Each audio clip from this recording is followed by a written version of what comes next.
The great, long-running debate about business role in society is currently caught between two contrasting ideological positions.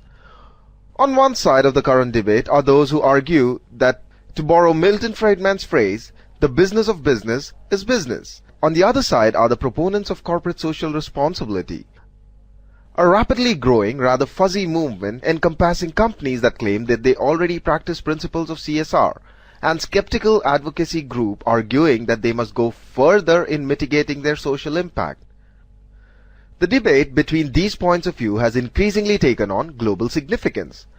As a growing movement, the concept of CSR is interpreted differently by different cultures and different businesses. The paragraph below discusses a few arguments challenging the concept of CSR. After studying this lesson, we would be able to understand the arguments for and against CSR, examine the business case for CSR, know about the importance of CSR in India, and analyze the current drivers of CSR. The most commonly voiced argument of those questioning the viability of CSR today is that businesses are owned by their shareholders. Thus, any money they spend on social responsibility is effectively theft from those shareholders, who can, after all, decide for themselves if they want to do things beyond mere compliance, donate to charitable cause, or have business standards which are convenient to them. CSR does not mean that a company should give away their money that rightfully belongs to the shareholders to charity, just for the sake of it.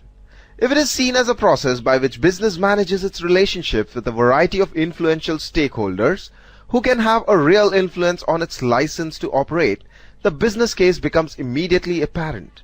Stakeholder management results in higher profit, lesser employee turnover, better supplier and government relationships, which are essential for an organization to sustain. The next argument that comes against CSR is that it is the responsibility of the politicians to deal with social issues. It's not the role of the corporation to get involved in social issues. Due to the ongoing globalization, business today have greater power and leverage to induce changes in our public policies and achieve better results than government institutions. In order to further the profit, companies often spend a considerable amount of money and time to influence policies, affecting them or their area of interest, which can range from international treaties on climate change to domestic policies on health or transport. The lobbying activists of companies show that both business and social goals are at times interdependent. Viewed from this context, CSR is all about a strategy which helps businesses to manage the risk and reputation in the market. That management has to concentrate on a company's core business and cannot spend resources on CSR is another argument imposed against CSR quite often. Well, most of such arguments mainly stem from misinterpretation of CSR.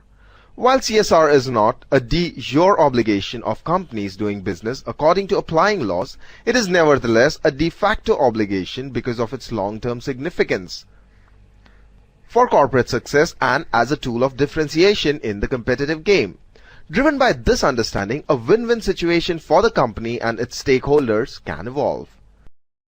In fact, many organizations have developed clear CSR efforts as strategy, branding, and management approach in achieving a win-win outcome. A big commercial benefit of CSR is that it creates shareholder value. As a result, investors are becoming more concerned to invest in companies that act with good corporate governance and social responsibility.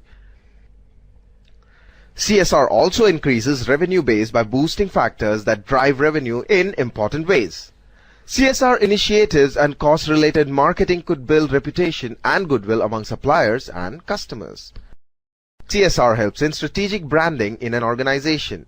A company's reputation is fundamental in maintaining and attracting new customer base.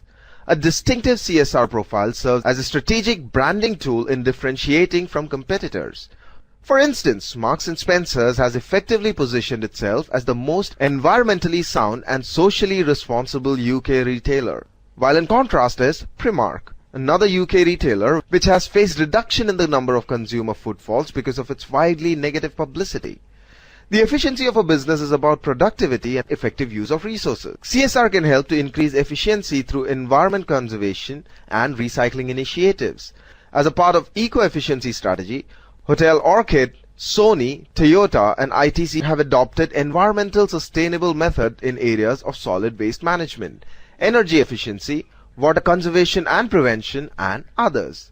They have reduced their operational costs to a large extent and have also provided unique positioning in the minds of the consumer. CSR facilitates increased productivity within the organization, provides access to new market, and improves the competitiveness and marketing position.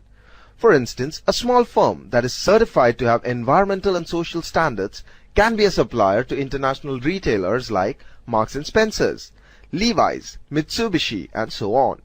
This enhances the company's brand image and reputation and enjoys greater credibility with the government as well as political organizations. Again, one of the very important commercial benefits of CSR is that provides better access to capital, which enables a company to grow and make timely investments. Companies are being held increasingly accountable for their actions today.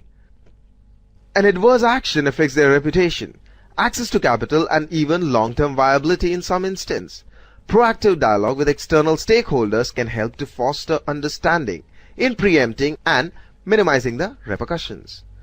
We all remember the examples of Coca-Cola pesticide case in India, which affected the trust of all its stakeholders, right from the consumers to the investors. In that period, their sales declined by up to 15% across the country.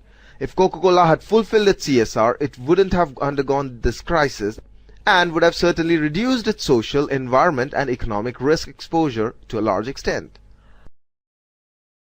A company's human and intellectual capital is one of the most valuable assets.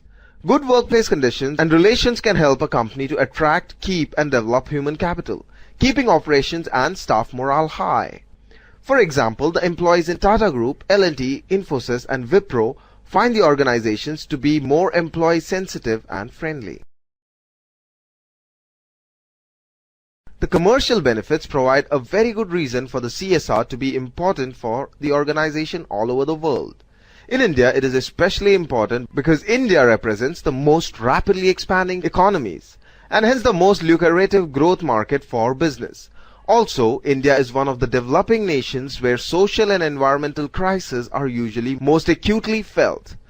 Moreover, India is one of the developing countries where globalization, economic growth, investment, and business activity is likely to have the most dramatic social and environmental impacts. Additionally, India, like other developing countries, presents a distinctive set of CSR agenda challenges, which are collectively quite different to those faced in the developed world. If India wants to attract more FDI for developing business, it is essential that it should review its business practice and see that it does not create externalities. The major drivers which have compelled business to integrate CSR as a business strategy, meeting changing expectations of stakeholders, shrinking role of government, increased customer interest, more competitive labor market, increasing supply chain responsibility, growing investor pressure, demands for increased disclosure, and emerging issues like those concerning corporate governance issues, religious freedom in the workplace, cyber ethics issues, and so on. Let us now check our progress by discussing whether the statements given are right or not. Take the first sentence. It is only the role of the government and politicians to deal with social issues. It is only the role of the government and politicians to deal with social issues. CSR should not be viewed as an extra compulsion, but should be integrated with other activities. CSR should not be viewed as an extra compulsion, but should be integrated with other activities. Companies can do strategic branding to improve their image. Companies can do strategic branding to improve their image. CSR initiatives are not linked with productivity. CSR initiatives are not linked with productivity. In India, impact of social and environmental crisis is not that visible. In India, impact of social and environmental crisis is not that visible. Now let us confirm our answers. It is only the role of the government and politician to deal with social issues. The statement is wrong. CSR should not be viewed as an extra compulsion, but should be integrated with other activities. That's right. Companies can do strategic branding to improve their image. The statement is also right. CSR initiatives are not linked with productivity. The statement is not right. It's wrong. In India, impact of social and environmental crisis is not that visible. Everybody knows that this statement is wrong. Let us give a brief revision of the lesson. CSR strategy aims at managing the economic, social and environmental impacts of their operations to maximize the benefit and minimize the downsides. Key CSR issues include governance, environmental management, stakeholder engagement, labor standards, employee and community relations, social equity, responsible sourcing and human rights. Consistent CSR practices brings out a number of possible positive outcomes, including enhanced brand value and corporate image, improved customer loyalty, reduction of risk as a result of clearer grasp position taken by stakeholders, gaining an informal social license, facilitating business in sensitive environments. Thank you.